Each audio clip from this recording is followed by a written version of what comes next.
If you're watching this channel, it's because you don't enjoy watching the world squander what Christendom built, but you want to do your part. And chances are you've heard me mention a great means by doing just that. Email made by and for Catholics. Check out fidei.email. That's FIDEI.email. Built for Catholic individuals, families, organizations, and groups. They're private, secure, and of course, they're Catholic. And they're offering 2 months off on your first year for an annual subscription if you enter the coupon code Return to Tradition without spaces. That's the name of this channel, without spaces, at checkout. We talk about vocations a lot in this crisis in the church. We talk about signs that in the long term, the Bergoglian effect, the real Francis effect, is that there are fewer young men who think like him trying to become priests and more young men who are identifiably Catholic entering into the seminaries, regardless where you go. It could be the Jesuit seminaries, it could be your diocesan seminaries, and today it's the FSSP. You see, traditional seminarians are on the rise, the numbers of them. You look at any priestly fraternity, the FSSP, the SSPX, the Institute of Christ the King, they are all very healthy to the point where they can be very choosy on who they allow into their seminaries. That is a good thing. It would be nice if they could increase their capacity so they could allow the men in who they had to turn away, who would still be qualified, but they just had to turn them away because they didn't have room. And so they need support. If you're looking for a way to pay your tithe as a Catholic without it ending up in the Vatican coffers, directly supporting seminarians is a wonderful way to do it, or supporting traditional seminaries is a way to do it as well. You can contact your diocese if they have anything for helping with vocations, for you to help fund their vocations. But this issue in particular is, I think, a bright spot in the news that's been going on this last week. So we turn here to Info Vaticana. This is out of Europe. The headline is "Record Number of Seminarians in the Priestly Fraternity of St. Peter." I mean, that's not bad. That is not a bad picture. This is a great story, I think, to brighten your day today, especially in light of how weird things have been in the last several days. This is the future. You are looking at a picture of the future. This is a picture of the future that Rome does not like.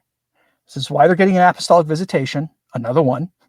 This is why there are open discussions among some bishops about needing to solve the seminarian problem, because the seminarians are not sufficiently synodal. They're not on board with the spirit of Vatican II and the rest of it. And this is not just the FSSP. The SSPX report this kind of thing. The Institute of Christ the King, all of them. They all have different capacities for the number of seminarians they can handle at a time, but they all report that there's no shortage for them of seminarians. Meanwhile, many diocesan seminaries do not report the same thing. And the more wishy-washy with Catholic truth they get, the fewer vocations they seem to have. With one exception, and that's the Jesuits. And the Jesuits are seemingly reporting good vocation numbers too,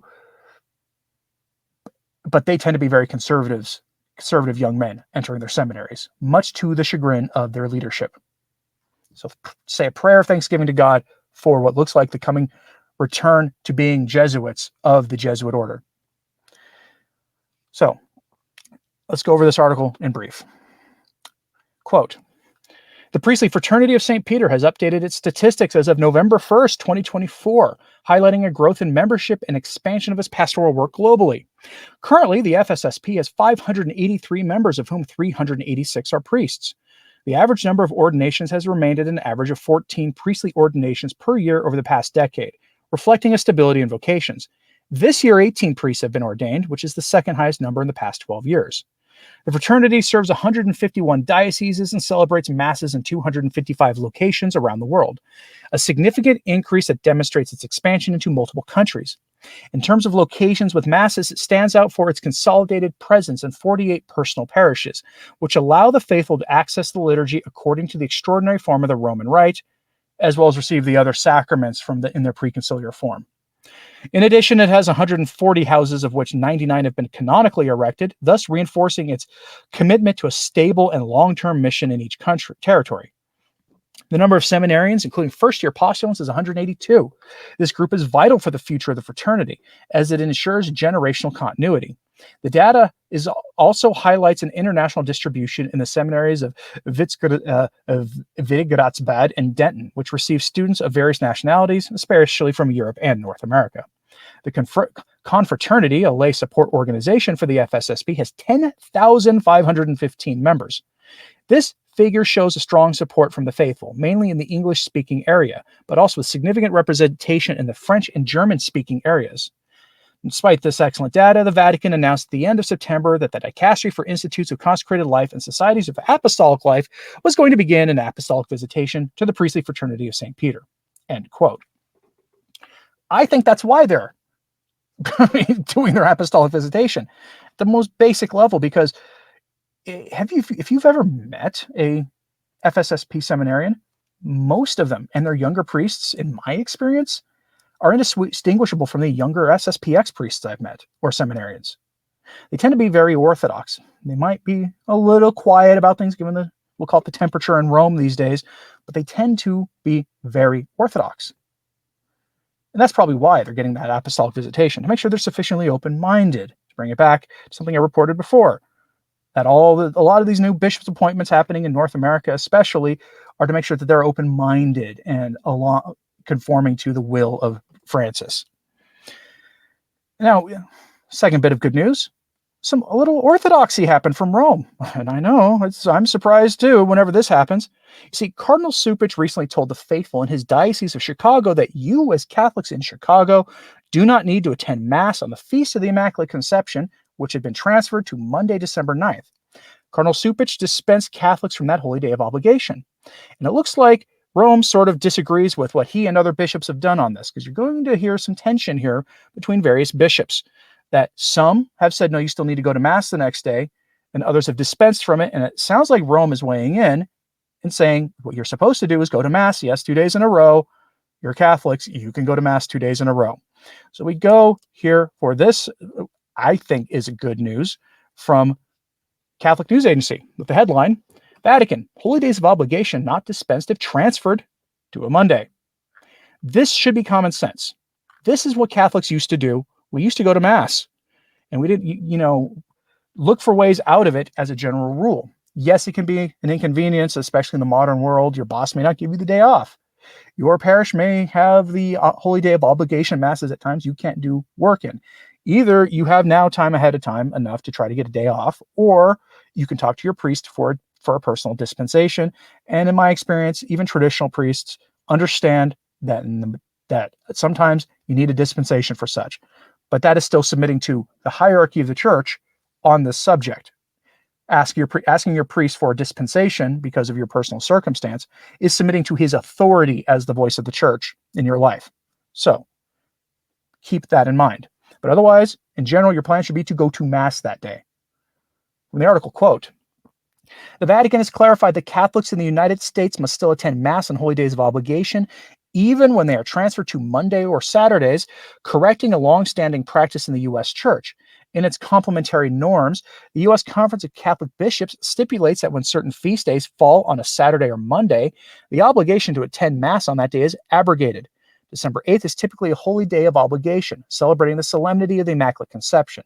But this year, the feast day lands on a Sunday in Advent.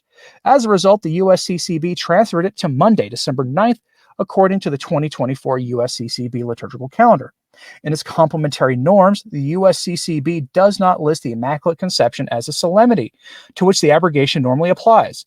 Nevertheless, the bishop's calendar this year stated that, quote, the obligation to attend Mass does not transfer to Monday, December 9th. Yet the Vatican's Dicastery for Legislative Text, in a September 4th letter to Springfield, Illinois Bishop Thomas Paprocki, stated that all the feasts in question are, quote, always days of obligation, even when the aforementioned transfer of the feast occurs. Paprocki, the chairman of the USCCB's Committee on Canonical Affairs and Church Governance, had in July written to the Holy See seeking clarification on whether an obligation transfers when the feast itself is transferred, end quote.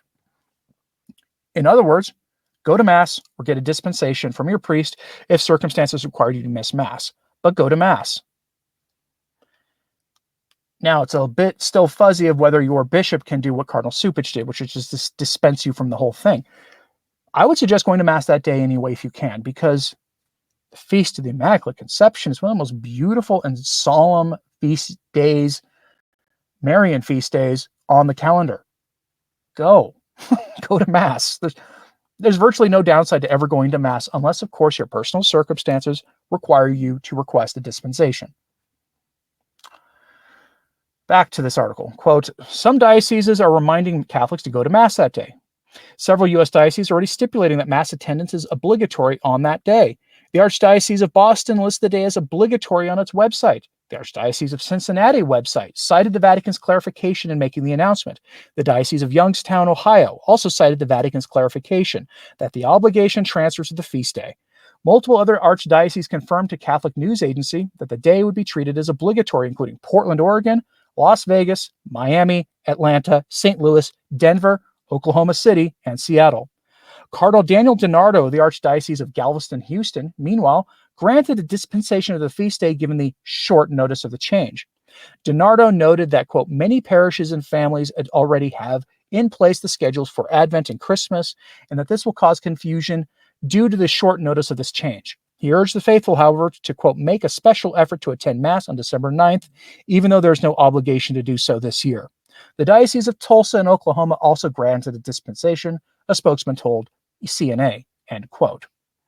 So as you can see, there is a conflict with what Rome says on this matter. I would join the voices of those bishops saying, go to Mass if you can, please, unless you get a personal dispensation. It's one of the most beautiful holy days of obligation in the entire year. So always pray for the church. I'm Anthony Stine. Ave Maria.